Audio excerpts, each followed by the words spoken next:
കുറിച്ചും മൊത്തത്തിൽ തൗഹീദ്, റിസാലത്ത്, ആഖിറത്ത് ഈ മൂന്ന് പ്രധാന പ്രമേയങ്ങളെ കുറിച്ചുള്ള ആവർത്തിച്ചുള്ള അധ്യാപനങ്ങൾ.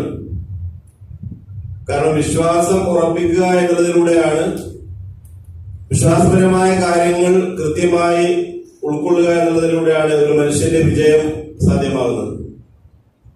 ആ വിശ്വാസത്തിൽ അധിഷ്ഠിതമായ കർമ്മങ്ങൾക്ക് ഇസ്ലാമിൽ സ്ഥാനമാണ്. അതുകൊണ്ട് തന്നെ മക്കയിൽ അവതരിച്ച മിക്ക സൂറത്തുകളിലും ഈ പ്രധാന മൂന്ന് പ്രമേയങ്ങളും ആവർത്തിക്കുന്നത് കാണും. ഖുർആനെ കുറിച്ച് അല്ലാഹു പറയുന്നുണ്ട്, അല്ലാഹു നസ്സല അഹ്സനൽ ഹദീസ് കിതാബൻ മുതശാബിഹൻ മസാനി. അല്ലാഹു ഏറ്റവും നല്ല വർത്തമാനമായ ഗ്രന്ഥം അവതരിപ്പിച്ചിരിക്കുന്നു. ആശയങ്ങൾ ആവർത്തിച്ച് പ്രതിപാദിക്കുന്ന ഗ്രന്ഥമാണ്. എന്നാൽ ഒരിക്കലും മടുപ്പ് തോന്നാത്ത, പ്രധാനപ്പെട്ട വിഷയങ്ങൾ ആവർത്തിച്ച് പഠിപ്പിക്കുന്ന, അള്ളാഹുവിനെ ഭയപ്പെടുന്നവർക്ക് അത് കേൾക്കുമ്പോൾ രോമാഞ്ചമുണ്ടാകുന്നു. അതുപോലെ അവരുടെ മനസ്സുകളും അവരുടെ ശരീരങ്ങളും ഒക്കെ അള്ളാഹുവിന്റെ ദിക്റിലേക്ക് സമാധാനം